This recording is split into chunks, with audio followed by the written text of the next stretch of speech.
नमस्कार, Amar Ujala the bonus में आपका बहुत बहुत स्वागत है। मैं हूं हर्ष शर्मा। क्या बाजार के लिए खतरे की घंटी है? मार्केट्स में साफ तौर पर डर का माहौल देखा जा रहा है। चौतरफा गिरावट है यहाँ पे। पोर्टफोलियो का हाल तो आप पूछिए मत। अब क्या है कि जो स्थिति है कि भाई हाथ पे हाथ रख के बैठ जाएं, एक ये स्थिति बन रही है। इंतज़ार किया जाए या फिर बाजार में मौका ढूंढा जाए। जहाँ पर जिसके पास पैसा है, क्या वो हिम्मत करके यहाँ पैसा डाले? तो फिर कहाँ डाले? यहाँ पे बहुत सारे सवाल हैं, उनके जवाब आपको ज़रूर जानने चाहिए। देश के दिग्गज और जिनको हम लोग दर्शकों से सुनते आए हैं, मार्केट वेटरन सुदीप बंदोपाध्याय जी जुड़ रहे हैं। सर बहुत बहुत स्वागत है। Thank you so much sir, हमें समय देने के लिए। Sir thank you Harsh. Sir सबसे पहला मेरा सवाल, मैं अभी सर वॉर के ऊपर नहीं जाता सर, मैं पहले उससे पहले की बात करता हूँ सर। अगर हम लोग देखें पिछले 7 साल से तो सर FDI नेगेटिव है सर। पहले बोला गया कि भाई अर्निंग अच्छी नहीं आ रही है, फिर ट्रम्प के टैरिफ आ गए सर। उससे पहले सरकार के सारे रिफॉर्म्स जो है वो मार्केट के लिहाज से देखें तो वो फेल हो गए सर। दुनिया में के बाज़ारों में जहाँ तेज़ी थी, हमारे बाज़ारों में प्रॉब्लम थी सर। मतलब समझाइए सर, प्रॉब्लम है क्या जो ख़त्म होने का नाम ही नहीं ले रही है? देखिए, पहली बात तो है, 1 मिनट के लिए टैरिफ और वार को अगर अलग रखें, AI को भी अलग रखिए, तो फंडामेंटल स्ट्रक्चरल जो प्रॉब्लम है विदेशी निवेशक के पॉइंट ऑफ व्यू से, आज हमारे बिफोर दिस वॉर हमारे यहाँ कहा जा रहा था कि कॉर्पोरेट अर्निंग्स ग्रोथ 10 से 12% एक्सपेक्ट कर सकते हैं इन द न्यू फिस्कल। अगर 10 से 12% कॉर्पोरेट अर्निंग्स ग्रोथ अगर आप एक्सपेक्ट कर रहे हो और करेंसी डेप्रिसिएशन, अभी ये अबनॉर्मल सिचुएशन चल रहा है, इसके पे बात नहीं करते हैं। नॉर्मली 3% करेंसी डेप्रिसिएशन हर साल हिस्टोरिकली इंडिया में होता है, तो 3% करेंसी डेप्रिसिएशन हो गया और कैपिटल गेन्स टैक्स लगभग 2% का इंसिडेंस है। तो एक विदेशी निवेशक अगर इंडिया में निवेश कर रहा है, वो देख रहा है बेस्ट केस सिनेरियो 12% रिटर्न होगा उसका, उसमें से करेंसी डेप्रिसिएशन 3% जाएगा, कैपिटल गेन्स 2% जाएगा, तो उसके पास तो बच रहा है 7%। अब 7% रिटर्न के लिए वो इमर्जिंग मार्केट इंडिया जैसे क्यों आए? ये सोचने वाली बात है और मुझे लगता है ये एक बहुत बड़ा मुद्दा है जो विदेशी निवेशक को इंडियन मार्केट से दूर रख रहा है। तो इसका सोल्यूशन कहाँ है? इसका सोल्यूशन 2-3 है। एक तो पहली बात सबसे बड़ी इंपॉर्टेंट जो हमारे कंट्रोल में है, वो कॉर्पोरेट अर्निंग्स इंप्रूव होना। कॉर्पोरेट अर्निंग्स अगर इंप्रूव होकर 15-20% एक्सपेक्टेशन हो जाए तो वहां पे इट बिकम्स वायबल। अब ये war, unusual currency depreciation, Trump tariff, ये तो सब अलग फैक्टर्स हो गए जिसका विचार जिस पे एनालिसिस अलग से करना पड़ेगा। तो नॉर्मल सर्कमस्टेंसेस जो आप 7 साल की बात कर रहे हो ना, तो वहां उसी कॉन्टेक्स्ट में मैं बोल रहा हूँ, before all this disturbance started स्थिति ये था, तो विदेशी निवेशक क्यों पैसा लाएंगे? ये सोचने वाली बात है। We have to improve corporate earnings, तभी वो लोग इंडिया में पैसा लाएंगे। बाय एंड लार्ज अभी देखो, अपॉर्चुनिटी तो हर निवेशक ढूंढता है। इस इन बिटवीन ऑल्सो उनको अगर अपॉर्चुनिटी अच्छा दिखे किसी पॉकेट में, किसी क्षेत्र में या किसी पर्टिकुलर काउंटर में, तो पैसा लाएंगे। पर ब्रॉडली अगर आप एक्सपेक्ट कर रहे हो कि विदेशी निवेशक पैसा लगाएंगे इंडिया में, वो गलत एक्सपेक्टेशन। तो सर यानी कि ये मान के चले कि भाई FIIs की जो बेरुखी है वही बड़ी वजह बनी बाजार में गिरावट की। Before all this war and all that जरूर वही सबसे बड़ी वजह थी। ये अगर आप देखिए, लगभग 2024 के सितंबर अक्टूबर से ये जो गिरावट का सिलसिला चालू हुआ है, उसमें FIIs ने एक बहुत बड़ा रोल प्ले किया है। बहुत जबरदस्त बिकवाली हुआ है, जिसलिए FIIs का होल्डिंग आज इंडियन कॉर्पोरेट्स में ऑल टाइम लो के आसपास है। और हाँ, हमारे डोमेस्टिक इन्वेस्टर्स दम के पैसा लगाए हैं, SIP फ्लो बहुत तगड़ा था। ये सब होने के बावजूद मार्केट एक लेवल से नीचे आ गया है, पर एक क्रैश नहीं हुआ मार्केट, क्योंकि डोमेस्टिक इन्वेस्टर्स इसमें पैसा बहुत लगाए। जी ठीक है सर, तो ये तो आपने क्लैरिटी दे दी सर। अब आते हैं युद्ध के ऊपर। सर किस डायरेक्शन में जाता हुआ दिख रहा है आपको युद्ध? ये हर्ष, ये बताना तो शायद ट्रम्प साहब के भी बस की नहीं है। ऐसे क्या होगा, कल क्या होगा, परसों क्या होगा, अगले हफ्ते क्या होगा, ये दुनिया का कोई नहीं बता सकता है। अब एक्सपर्ट्स बहुत है, बात बहुत करेंगे, पर मुझे नहीं लगता है किसी को इस पे पकड़ है या एग्जैक्ट नॉलेज है। We have to take it as it comes. बहुत सारे पहलू हैं इसमें, बहुत सारे इश्यूज हैं, पर हमारी प्रार्थना, दुआ और एक्सपेक्टेशन यही होगा कि जल्द से जल्द ये वार खत्म हो जाए, क्योंकि अगर ऐसा माहौल चलता रहा, अगर अगला 2-3 हफ्ता और ऐसा चलता रहा, तो वर्ल्ड इकोनॉमी के लिए, ऑफ कोर्स इंडियन इकोनॉमी के लिए भी बहुत ही हानिकारक साबित होगा। बिल्कुल सर, और ऐसे में जो है व्लादिमीर पुतिन का भी एक बहुत इंपॉर्टेंट बयान आया कि भाई जिस तरह की स्थिति देखने को मिल रही है, कोविड के लेवल के आसपास पे आके खड़े हो गए हम लोग। सर अब मैं कुछ आंकड़े दिखाना चाहूँगा दर्शक को बेसिकली जो ब्रोकरेजेस की कुछ रिपोर्ट आई है सर, उन्होंने जो टारगेट्स हैं अपने वो घटा दिए हैं यहाँ पर। अगर मैं सिटी को देखूं सर, तो पहले इन्होंने जो पुराना टारगेट था वो 28,500 का निफ्टी का टारगेट था, उसको घटा के 27,000 कर दिया है। गोल्डमैन सैक्स की बात करूं सर, 29,300 दिया गया था, वो 25,900 कर दिया। न्यूमरा की बात करें तो 29,300 था, वो 24,900 कर दिया गया है। बर्नस्टीन की बात करें, वो 26,000 से घटा के सीधा 20,000 कर दिया गया बेरिश केस में। ये 2026 के जो है वो टारगेट्स दिए जा रहे हैं। सर मैं आपसे, क्योंकि यहाँ पे जो रिपोर्ट है उसमें भी ये कहा गया कि भाई जो युद्ध है उसके वजह से डाउनग्रेड किया गया, स्ट्रेट ऑफ हॉर्मुज में जो तनाव है, तेल की जो ऊंची कीमतें हैं और भारत के जो मैक्रो आउटलुक है उस पर दबाव जो है वो साफ तौर पे देख रहे हैं, और अर्निंग को लेकर जो है वो कह रहे हैं कि कटौती हो सकती है। अब सर मैं आपसे समझना चाह रहा हूँ कि कितना डीप कट और दिख रहा है आपको, अगर हम लोग देखें यहाँ पर लेवल्स के हिसाब से। तो ये मैं वापस वो युद्ध पे जाता हूँ, अगर ये 2-3 हफ्ता और चलता है और इसमें एस्केलेशन होता है तो मार्केट बहुत नीचे जा सकता है, 2-3 हजार पॉइंट निफ्टी में नीचे जा सकता है।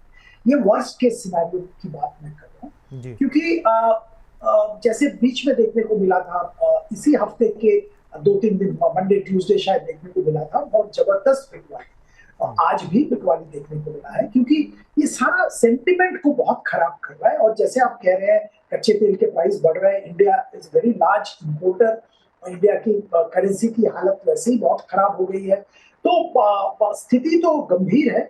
और इस स्थिति में ऐसा अगर चलता रहे तो कॉर्पोरेट अर्निंग्स में भी बहुत जबरदस्त असर पड़ेगा।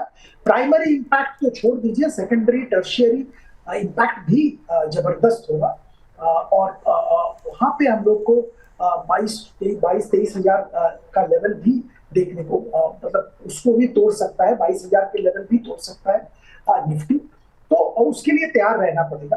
पर अगर युद्ध में विराम आता है, इम्प्रूवमेंट सिचुएशन में, स्थिति में सुधार आता है, तो मार्केट रिकवर भी बहुत जल्दी करेगा। क्योंकि एक चीज पे ध्यान रखिए, डोमेस्टिक इन्वेस्टर अभी भी मार्केट पे भरोसा रख के एसआईपी कर रहे हैं। अभी मार्च के आंकड़े तो आएंगे बाद में, देखा तो अप्रैल में देखा जाएगा, पर फरवरी तक जबरदस्त एसआईपी का इन्वेस्टमेंट होता रहा। और अगर ये ट्रेंड चलता रहे तो डोमेस्टिक इन्वेस्टर उनके अपने बलबूते पे मार्केट को ऊपर ले जाएंगे, क्योंकि मार्केट अभी भी ये करेक्शन के बाद अगर सिचुएशन नॉर्मल हो जाता है तो बहुत अच्छे अपॉर्चुनिटीज प्रेजेंट कर रहा है, और आई एम श्योर निवेशक उस अपॉर्चुनिटी का फायदा उठाएंगे आने वाले दिनों के लिए। तो सब डिपेंड करेगा युद्ध के स्थिति और युद्ध के प्रोग्रेस। ठीक है सर, पहली चीज़ सर आपने जो कही कि अगर ये युद्ध लंबा चलता है तो हम 2,000 से 3,000 पॉइंट्स का फॉल देख सकते हैं, तो यानी कि हम लोग करीब अभी जो है 23,000 के आसपास है तो 21,000 के लेवल पे आते हुए दिख सकते हैं सर। दूसरी चीज़ जो आपने सर इंपॉर्टेंट चीज़ कही कि भाई जिस तरीके से सिप का नंबर है वो बढ़ता दिख रहा है, और बिल्कुल सर आप ही की तरह जैसे बहुत सारे वेटरन्स हैं, मैं उनको सुन रहा था यहाँ पे जो म्यूचुअल फंड से सीधे तौर पर रखते हैं, तो उनका ये कहना है कि अभी मार्च का आंकड़ा आने दीजिए, आपको दिखेगा स्मॉल कैप में एक बड़ा अच्छा सिप का नंबर आता हो आपको दिखेगा, जो पहले के मुकाबले काफ़ी ज़्यादा होगा। तो उसके ऊपर भी मैं चर्चा करूँगा सर, मैं आऊँगा आपके पास। लेकिन सर एक चीज़ मैं आपसे समझना चाहता हूँ यहाँ पर, और इसलिए समझना चाहता हूँ कि बहुत सारे निवेशकों का ये दर्द है सर। कहा जाता है कि भाई 2020 का जो कोविड का लेवल आया वैसे रिटर्न जो है वो नहीं मिल सकते, वो एकदम अनबिलीवेबल रिटर्न थे, वो वैसे उस हालात के हिसाब से आए सर। 1-2 साल के बाद सर जो इसे सो कॉल्ड मोदी स्टॉक्स कहा जाता है सर, वो इस तरह की स्थिति हमने देखी, और वहाँ पे बहुत सारे स्टॉक्स जो है वो भागते हुए दिखे, खासतौर पर सरकारी शेयर्स। लेकिन आज तक सर वो भाव नहीं आया अभी तक, बहुत सारे जो निवेशक हैं वो उसमें फंसे हुए हैं सर। आपकी क्या सलाह रहेगी उनके लिए? देखिए, अगर आपने कुछ शेयर ऐसे अनरियलिस्टिक भाव पे लिया हुआ है तो मुझे तो लगता है अभी हड़बड़ा के कोई फायदा नहीं है, मार्केट की स्थिति नाजुक है, और मार्केट जब रिकवर करता है तो अनरियलिस्टिक वैल्यूएशन पे अगर आप किसी शेयर को लिया है वहां से एग्जिट लेना सही होगा।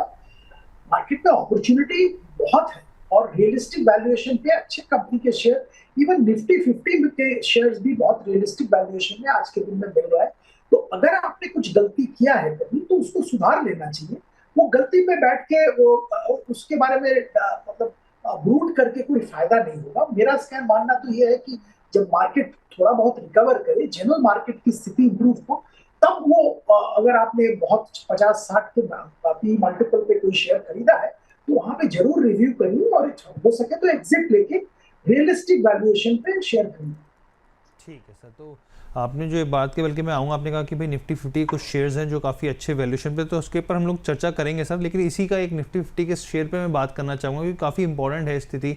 सरकार की तरफ से जो फैसले लिए जा रहे हैं, मैं रिलायंस की बात कर रहा हूँ सर। सरकार ने जो है बेसिकली डीजल और एविएशन टर्बाइन फ्यूल जो ATF है उसके ऊपर अतिरिक्त ड्यूटी लगा दी है, जिसका सीधा असर हम लोग देख रहे हैं कि ऑयल रिफाइनिंग जो कंपनियाँ उसके ऊपर देखने को मिलेगा। शेयर भी 4 से 5% हमने पिछले कुछ समय में लगातार, आज भी शुक्रवार को भी टूटता हुआ दिखा है यहाँ पे। मैं आपसे समझ चाहता हूँ, दर्शकों को भी हम लोग ये बताएं बेसिकली कि रेवेन्यू फ्यूल जो होता है, कंपनी जो होती है वो एक्सपोर्ट से यहाँ पे कमाई होती है यहाँ पे, और खासतौर पे जो रियलाइजेशन होता है, ग्रॉस रिफाइनिंग मार्जिन होते हैं, उस पर इम्पैक्ट साफ तौर पे देखने को मिलता है, कमाई पर दबाव आता है। सर कैसे देखा जाए इस फैसले को, और क्या आपको लग रहा है कि एक लंबा जो स्थिति है पेन के हिसाब से यहाँ पे रिलायंस में देखा जा सकता है, क्या यहाँ पे एक अपॉर्चुनिटी है एक्यूमुलेट करने की, या फिर आज के दिन में जो स्थिति है बहुत ही नाजुक है, वोलेटाइल है, तो ये स्थिति पे कोई डिसीजन लेना सही नहीं होगा, पर्टिकुलरली कंसीडरिंग ऑयल। ऑयल में तो अभी कोई डिसीजन नहीं लिया जा सकता है। सरकार की तरफ से कोशिश हो रहा है ताकि जो रिफाइनिंग जो मार्केटिंग कंपनीज है उनका लॉस थोड़ा कम किया जाए, इसीलिए एक्साइज में छूट दिया गया है, और पेट्रोल पंप में प्राइसेस ना बढ़े, क्योंकि सीधी बात है 4 बड़े स्टेट में इलेक्शन है, तो गवर्नमेंट कांट अफोर्ड इस माहौल में पेट्रोल डीजल प्राइसेस बढ़ाना। पर रिलायंस स्पेसिफिकली अगर बात करें तो यहाँ पे बहुत सारे पॉजिटिव ट्रिगर्स भी आने वाले हैं। आपको जानकारी तो है ही, जियो के IPO की जबरदस्त तैयारी हो रही है और बहुत जल्द वो IPO आने वाला भी है, अच्छा खासा वैल्यूएशन पे, और उसके जरिए एक अच्छा वैल्यू अनलॉकिंग का अपॉर्चुनिटी रिलायंस इंडस्ट्रीज को मिल रहा है। खुद शायद रिलायंस इंडस्ट्रीज की तरफ से कोई शेयर में बिकवाली नहीं देखने को मिलेगा, पर वैल्यूएशन जरूर टिका होगा इस जैसे ही जियो का IPO आएगा बाजार में। इसके साथ साथ बाकी जो बिजनेस है, जैसे रिटेल की बात करें या ग्रीन एनर्जी की बात करें, वहां पे अच्छा खासा कामकाज चल रहा है। और जैसे सब जानते हैं कि ये ट्रेडिशनल एनर्जी पे बहुत प्रेशर है, क्योंकि ये स्ट्रेट ऑफ हॉर्मोज को लेके जो दिक्कतें आ रही है ट्रांसपोर्ट को लेके, और इस माहौल में ग्रीन एनर्जी का इंपॉर्टेंस और भी बढ़ रहा है। तो मुझे लगता है Reliance green energy, Reliance alternate energy का जो बिजनेस है वहां पे आने वाले दिनों में और भी ट्रैक्शन देखने को मिलेगा। और मैं ये बिल्कुल मानता हूं कि रिलायंस जैसे कंपनी अगर नीचे भाव में किसी को मिल जाए तो लंबी अवधि के लिए उसको लेके रखना चाहिए अपने पोर्टफोलियो के हिसाब से। ठीक है सर, यानी कि सर की तरफ से ये राय आ गई कि भाई रिलायंस में मौका है, इसको मौके को बनाया जाए, खरीदारी की जाए यहाँ पर। अब मैं सर, क्योंकि आप कहते हैं कि काफ़ी जगह पर जो है वैल्यूएशन के मौके, वैल्यू बाइंग के मौके हैं सर। अगर मैं निफ्टी 50 की बात करूँ तो सर मैं कुछ डाटा देख रहा था, रिसर्च देख रहा था, जैसे ट्रेंड है सर 40% अपने हाई से, बल्कि उससे ज़्यादा से अपने हाई से टूटा हुआ है। इंडिको 37 से 38% से ज़्यादा की गिरावट देखने को मिल रही है अपने 52 वीक हाई से। ITC है, TCS है सर, विप्रो है, अदानी एंटरप्राइजेज है, मारुति एशियन पेंट जैसे हैं, जो मतलब करीब आप समझिए कि 25% से ज़्यादा की गिरावट है 52 वीक हाई से सर। कहाँ सर आप देख रहे हैं? और मेरे सवाल मतलब ऐसे अगर मैं घूम के पूछूं कि किसी के पास पैसा है और हिम्मत भी है, हौसला भी है सर मार्केट में निवेश करने का, तो वो कहाँ करे सर? देखिए, मैं तो एक शेयर का जिक्र करूंगा, लार्सन एंड टुब्रो। ओके। बहुत पिटा है और इसका कारण, अपरेंट कारण है वेस्ट एशिया में। इनका लगभग 37% of order book is in West Asia, और वहां पे ये डिस्टर्बेंस चल रहा है, तो इसके कारण मार्केट में बहुत जबरदस्त पिटा है। कंपनी के बारे में तो मुझे बताने की कोई जरूरत नहीं है, दिग्गज कंपनी है अपने क्षेत्र में, और apart from India West Asia में भी एक बहुत ही इंपॉर्टेंट प्लेयर है इंफ्रास्ट्रक्चर कंस्ट्रक्शन सेक्टर में। कंपनी की तरफ से बयान आया है कि 95% ऑफ वेस्ट एशिया की जो साइट्स है वहां पे नॉर्मल कामकाज चल रहा है। सप्लाई लॉजिस्टिक्स वगैरह में थोड़ी बहुत दिक्कतें हैं, और मुझे लगता है इस क्वार्टर के प्रॉफिटेबिलिटी पे इसका असर जरूर देखने को मिलेगा। पर अगर आप लंबी अवधि का सोच रहे हैं तो ये गिरावट लार्सन टुब्रो में जो आया है वो एक खरीदारी की बहुत बेहतरीन अपॉर्चुनिटी है, क्योंकि ये कॉन्फ्लिक्ट तो खत्म होगा, it's a matter of time. 3 हफ्ते में खत्म हो, 2 हफ्ते में हो, 1 हफ्ते में हो, कहीं ना कहीं तो ये कॉन्फ्लिक्ट खत्म होगा, और तब इनके जो कंस्ट्रक्शन साइट्स है वहां पे तो काम चलेंगे, क्योंकि इंफ्रास्ट्रक्चर एक बहुत ही बेसिक नेसेसिटी है oil and gas basic necessity है, जहां जो दोनों क्षेत्र में लार्सन बहुत काम करता है वेस्ट एशिया में। और मुझे तो लगता है कि कॉन्फ्लिक्ट खत्म होने के बाद इनके नंबर ऑफ ऑर्डर्स और ऑर्डर विनिंग का पोटेंशियल और भी बढ़ जाएगा। तो ओवरऑल मैं बहुत पॉजिटिव हूँ LNT पे, और मुझे लगता है यहाँ पे जरूर खरीदारी करनी चाहिए। ठीक है जी, प्लीज। दूसरा और एक शेयर का मैं जिक्र करूंगा, ये भी अपने क्षेत्र का दिग्गज कंपनी है, सबसे बड़ा बैंक इंडिया का है, public sector state bank of India.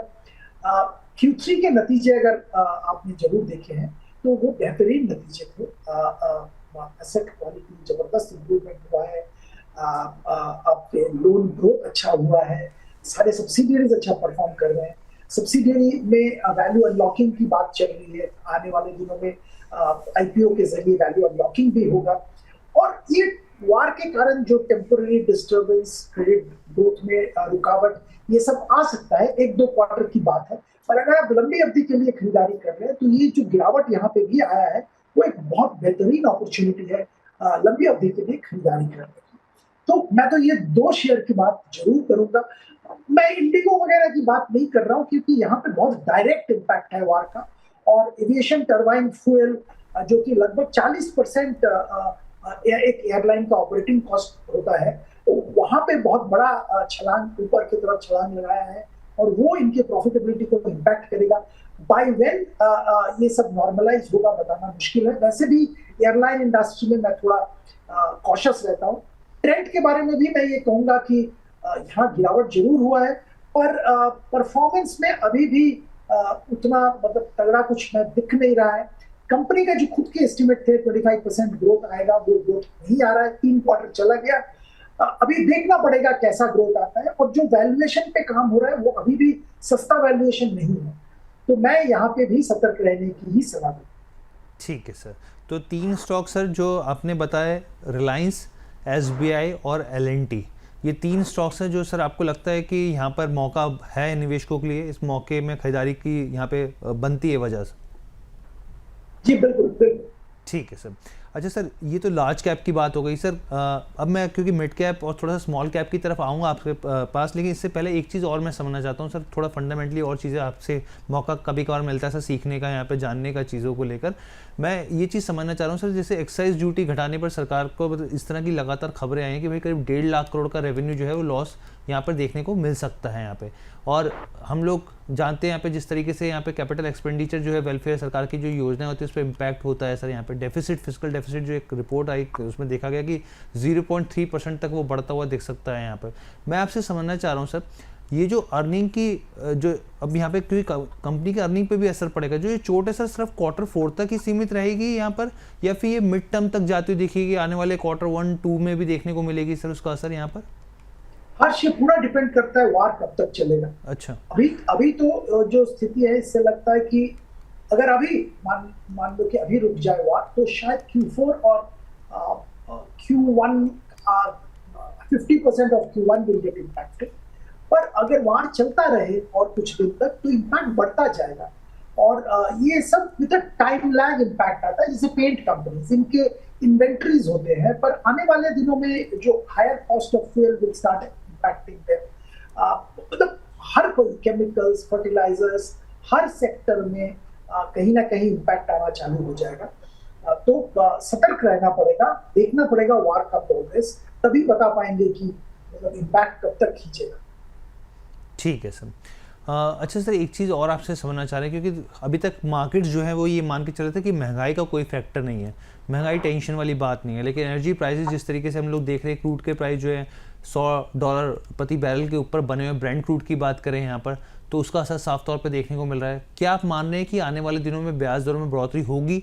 अगर होगी तो सर फिर सरकारी बैंकों को किस नज़रिए से यहाँ पे लेना चाहिए, क्योंकि पीछे काफ़ी अच्छा पैसा बना था यहाँ पर? और साथ में क्या आप रुपये का भी सर मान के चल रहे हैं कि 95 का लेवल टूट जाएगा यहाँ पे आने वाले दिनों में? क्या कि स्थिति अगर ऐसा चलता रहे तो करेंसी तो डिप्रिशिएट करता ही रहेगा।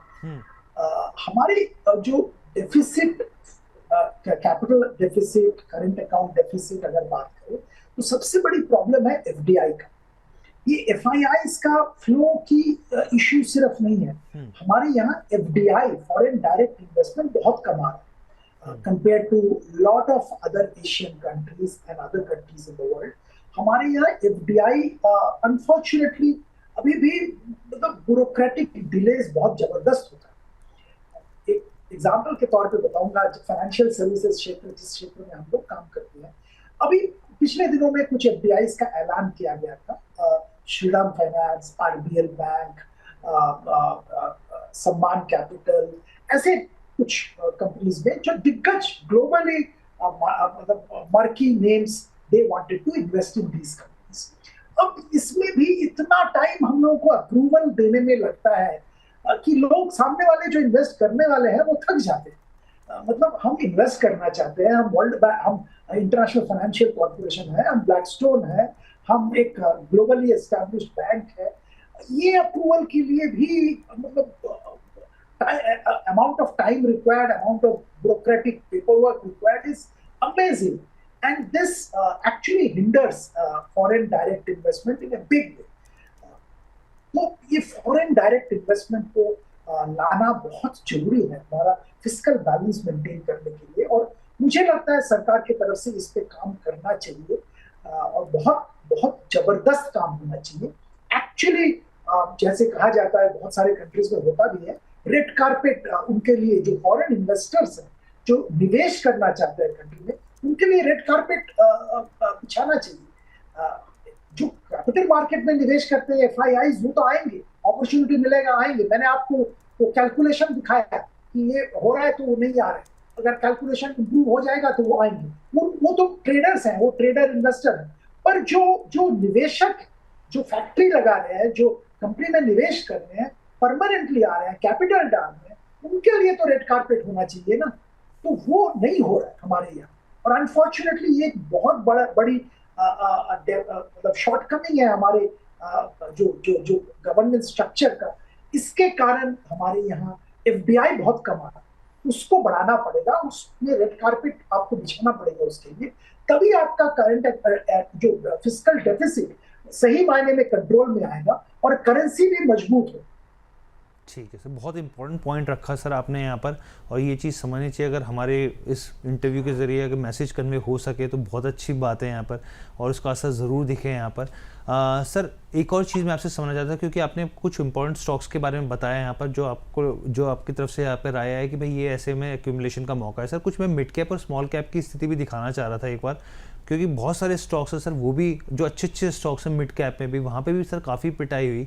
करीब डिक्सन जैसे शेयर भी सर काफ़ी ज़्यादा पिटे हैं यहाँ पर, करीब 40% से ज़्यादा की गिरावट है। सुजलॉन की तो हम लोग बात ही सर लगातार करते आए हैं यहाँ पर, तो उसके तो लगातार काफ़ी गिरावट है, रिटेल का काफ़ी ज़्यादा हिस्सेदारी है।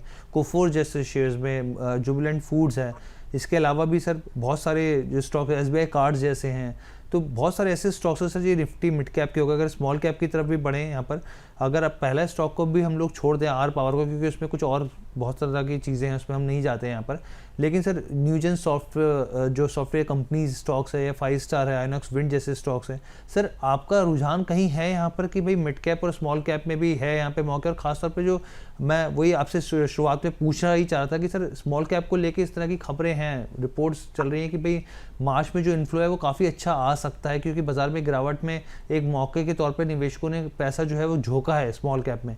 आपकी तरफ से सर क्या प्रतिक्रिया रहेगी इस पर? देखिए, अपॉर्चुनिटी जरूर है, और ये गिरावट में अपॉर्चुनिटी जरूर बना है। और SIP स्मॉल कैप में कितना आएगा ये तो म्यूचुअल फंड वाले ही बता पाएंगे, क्योंकि वो काम कर रहे हैं। मैं तो जब नंबर बाहर आएगा तभी उस पर कमेंट कर पाऊंगा। पर मैं एक चीज जरूर कहना चाहूंगा कि अपॉर्चुनिटी बहुत है। आपने कुछ शेयर्स के जिक्र किए हैं, पर इसके अलावा भी कंज्यूमर ड्यूरेबल क्षेत्र का एक कंपनी का मैं जिक्र जरूर करूंगा, यूरेका फोर्स। देखिए, अपने क्षेत्र में दिग्गज प्लेयर हैं, वाटर प्यूरिफायर, एयर प्यूरिफायर और वैक्यूम क्लीनर, ये 3 क्षेत्र में इनका बहुत अच्छा पकड़ है, लीडर है, मार्केट लीडर है। और ये तीनों क्षेत्र में अगर आप देखेंगे बहुत ही इंपॉर्टेंस इनको मिल रहा है आजकल। ओवरऑल एनवायरमेंटल रीजन से, हेल्थ रीजन से बहुत इंपॉर्टेंस मिल रहा है। मैनेजमेंट चेंज होने के बाद एफिशिएंसी बहुत बड़ा है, और मैं मानता हूँ कि यहाँ पे थोड़ा बहुत करेक्शन भी हुआ है इस वार के चक्कर में। तो यहाँ पे मुझे तो लगता है जरूर खरीदारी करनी चाहिए लंबी अवधि के लिए। ठीक है सर। आईटी क्षेत्र के जो दिग्गज कंपनीज हैं, उसके अलावा भी जो mid cap small cap companies हैं, वहां पे कोफोर्ज हमारा पसंदीदा शेयर है। एआई के जरिए जो डिसरप्शन हो रहा है उसमें बहुत सारे कंपनीज अफेक्ट हो रहे हैं, पर कोफोर्ज एक ऐसा कंपनी है जिन्होंने एक बहुत बड़ा company AI related company acquire भी किया है और खुद भी एआई रिलेटेड सर्विसेज में अच्छी तरह से घुस गए हैं। तो मुझे लगता है कोफोर्ज वैल्यूएशन के लिहाज से भी अट्रैक्टिव है, तो मुझे लगता है लंबी अवधि के लिए कोफोर्ज में भी खरीदारी की जा सकती है। ये डिक्सन, कीन्स और ये सारे ईएमएस कंपनीज जो है, गिरावट तो जबरदस्त हुआ है और कुछ हद तक होना भी चाहिए था, क्योंकि इनके वैल्यूएशन बहुत अनरियलिस्टिक लेवल पे था। पर 30-40% ग्रोथ सीएजीआर पॉसिबल है यहाँ पे। और ये जो प्रेस नोट 3 सरकार की तरफ से रिलैक्स करने की बात चल रही है, कुछ हद तक किया भी है, उसके जरिए जो चाइनीज जो बड़े मैन्युफैक्चरर्स हैं उनके साथ टाई अप, उनके साथ पार्टनरशिप पॉसिबल हो रहा है। और ये फैसिलिटेट सरकार की तरफ से अगर किया गया है तो डिक्सन, जिन्होंने ऑलरेडी एक पार्टनरशिप अनाउंस कर दिया है, वीवो के साथ इनका अप्रूवल के लिए पड़ा हुआ है जो पार्टनरशिप प्रपोजल, अगर ऐसे अप्रूवल्स इन लोगों को मिलते रहे तो मुझे लगता है यहाँ पे एक अपॉर्चुनिटी बन रहा है लंबी अवधि के लिए डिक्सन जैसे कंपनीज में। ठीक है सर, तो सर ने तो पूरा पोर्टफोलियो एक तरीके से तैयार करवा दिया हमारे दर्शकों का सर। इसमें सारे स्टॉक्स जो इम्पोर्टेंट आपको लगते हैं, यहाँ पे यूरोका फॉर्ब्स हो गया, कोफोर्ज हो गया, रिलायंस हो गया, यहाँ पे एसबीआई हो गया, एलएनटी हो गया, तमाम स्टॉक्स आपने बता दिए सर। तो इसमें सिप करके भी मौका हो सकता है, यहाँ पे सिप भी की जा सकती है बीच बीच में यहाँ पे? बिल्कुल बिल्कुल की जा सकती है। मैं तो ये कहूंगा कि मान लीजिए किसी ने हमारे ये शो देख लिया और उसके बाद तुरंत जाके मतलब मंडे मॉर्निंग ये सब खरीदने की जरूरत नहीं है, आप थोड़ा थोड़ा करके खरीदिए। क्योंकि जैसे मैं बार बार कह रहा हूँ, वेस्ट एशिया का वार रिलेटेड जो अनसर्टेनिटी, वोलेटिलिटी, प्राइस करेक्शन, उसमें कोई कमेंट नहीं कर पाएगा। कोई भी विशेषज्ञ, कोई भी विश्लेषक आप ले आइए, वो जो भी होगा एक गेसवर्क ही होगा। तो मेरी सलाह तो ये होगी कि अगर आपके पास कैश पड़ा हुआ है और आप निवेश करना चाहते हैं तो थोड़ा थोड़ा करके, थोड़ा लार्सन ले लीजिए, थोड़ा एसबीआई ले लीजिए, थोड़े बाकी शेयर्स के जिक्र मैंने किए हैं, थोड़ा थोड़ा करके लीजिए। मंडे कुछ लीजिए, फिर शायद ट्यूसडे मार्केट हॉलीडे है, फिर बुधवार को कुछ लीजिए, थोड़ा थोड़ा करके स्प्रेड आउट करके खरीदारी कीजिए। ठीक है, मतलब बाजार में बाय ऑन डिप्स का मौका है तो सर यहाँ पे इस मौके को लपक लेना चाहिए। ठीक है सर। अच्छा सर, एक सेक्टर जो सबसे ज़्यादा पेन में मुझे दिखा सर, रियलिटी सेक्टर सर। मतलब मैं दिल्ली में प्राइसेस देख रहा था, 15,000 स्क्वायर फीट के आसपास जो है बहुत सारी जगह पे चल रहे हैं सर, और वॉल्यूम जो है बेसिकली वो है नहीं सर। अभी अगर हम लोग निफ्टी रियलिटी को देखें, आपको क्या लग रहा है, अंदर थ्रेट और भी बाकी है सर इसमें अभी? देखिए, ये सेक्टर बहुत ही, जो सेकेंडरी इम्पैक्ट की बात कर रहा था ना वार का, वो सेकेंडरी इम्पैक्ट यहाँ पे आ रहा है।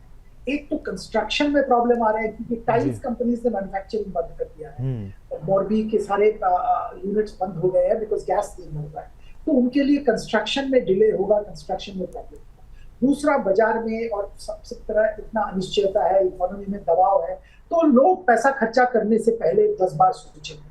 तीसरी बात है, एनआरआईज बहुत एक बड़ा सेगमेंट है जो कि प्रॉपर्टी इंडिया में हाई एंड प्रॉपर्टीज भी खरीदते हैं, तो वो अभी शायद थोड़ा रुक जाएंगे प्रॉपर्टी खरीदने से पहले।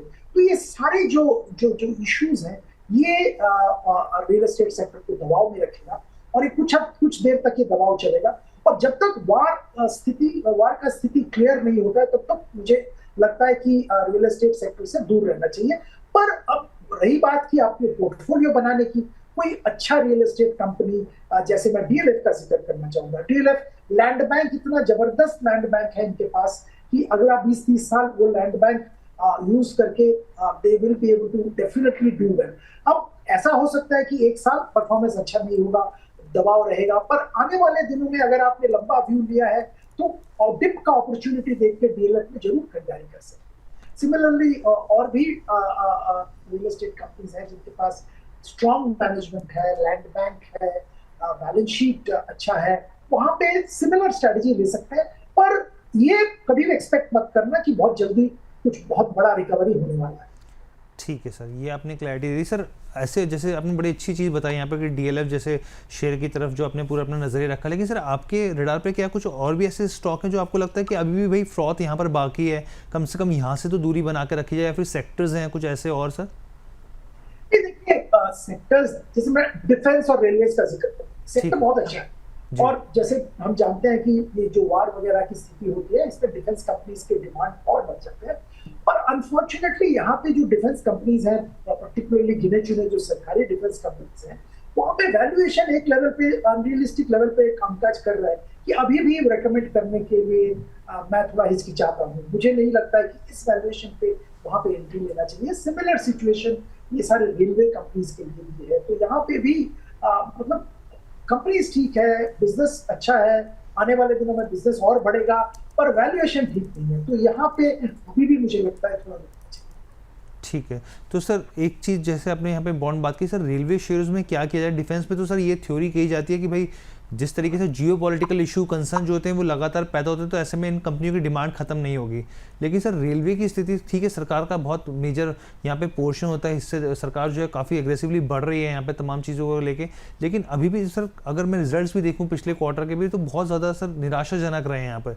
जिन लोगों ने बड़े ऊपर भाव में खरीदे हैं और आज स्टॉक 40-45% नीचे आ गए हैं सर, उनको क्या करना चाहिए? क्या उनको नुकसान से अब जो है थोड़ा, जो कहते हैं, दिल मजबूत करके निकल जाना चाहिए यहाँ पर? मैंने ये पैसे पहले आपको बता रहा था मैं कि देखिए, आपने अगर गलत वैल्यूएशन पे कोई शेयर ले लिया तो वहां से एक बार दिल थाम के निकल जाना चाहिए। अब मैं ये जरूर कहूंगा कि मंडे मॉर्निंग मार्केट की यही स्थिति है, मार्केट गिर रहा है, इस माहौल में मत निकलिए। आपने लिया है, अभी थोड़ा रुकिए, एक बार मार्केट थोड़ा रिकवर करे। मार्केट जरूर रिकवर करेगा। जब मार्केट एक नॉर्मल लेवल पे कामकाज करेगा तब आप अपॉर्चुनिटी देख के एग्जिट करिए, क्योंकि मुझे नहीं लगता है कि वो वैल्यूएशन आने की संभावना बहुत चलती है। ये अनरियलिस्टिक मल्टीपल है। एक क्या हो रहा था हर्ष, कि इनको ऑर्डर्स मिल रहे थे और जैसे जैसे ऑर्डर मिल रहा था वैल्यूएशन ऊपर जा रहा था। अब ऑर्डर मिलना और उसको एग्जीक्यूट करके balance sheet profit and loss में उसका रिफ्लेक्शन लाना एक बहुत लंबा वक्त है। और वैसे भी एफिशिएंसी लेके बहुत सारे क्वेश्चन मार्क है, परफॉर्मेंस लेके क्वेश्चन मार्क्स है इन कंपनीज का। मैं ये नहीं कह रहा हूं कि ये कामकाज नहीं कर पाएंगे, जरूर कर पाएंगे, पर जो वैल्यूएशन में आज कामकाज कर रहे हैं वो वैल्यूएशन अनरियलिस्टिक है। बात सिर्फ ये है। तो अगर आपने वो वैल्यूएशन पे शेयर खरीदा है या इसके ऊपर वाले वैल्यूएशन में शेयर खरीदा है, तो मुझे लगता है कि अपॉर्चुनिटी देख के एग्जिट ले लीजिए और किसी क्षेत्र में जिनका हमें जिक्र कर रहे थे तो वहां पे निवेश करें। ठीक है sir, thank you so much Sudeep sir, बहुत बहुत धन्यवाद। थैंक यू सो मच हमारे साथ जुड़ने के लिए सर। बहुत मज़ा आया आपके साथ शो करके और हमेशा की तरह बहुत कुछ सीखने को मिलता है आपके साथ। सर जाते जाते प्लीज़ डिस्क्लेमर भी शेयर कर दीजिए। देखिए, मैं जिन शेयर के बारे में बातचीत कर रहा था वो शेयर्स मैं सारे निवेशक को इन्वेस्ट करने के लिए सलाह देता हूँ। मेरे खुद के पोर्टफोलियो में ये शेयर्स थे। ठीक है सर, थैंक यू सर। तो ये ओवरऑल शो था, हम लोग खास पेशकश लेके आए क्योंकि निवेशकों के मन में दर्द है इस समय कि भाई कहाँ बाजार में क्या स्थिति आने वाले दिनों में बन सकती है, कौन से स्टॉक्स है जहाँ पे वैल्यू बाइंग के मौके मिल सकते हैं। तो तमाम चीज़ें हमने आपके सामने रखी। उम्मीद करते हैं आपको ये पेशकश पसंद आई होगी। फिलहाल के लिए इजाज़त दीजिए, बहुत बहुत धन्यवाद।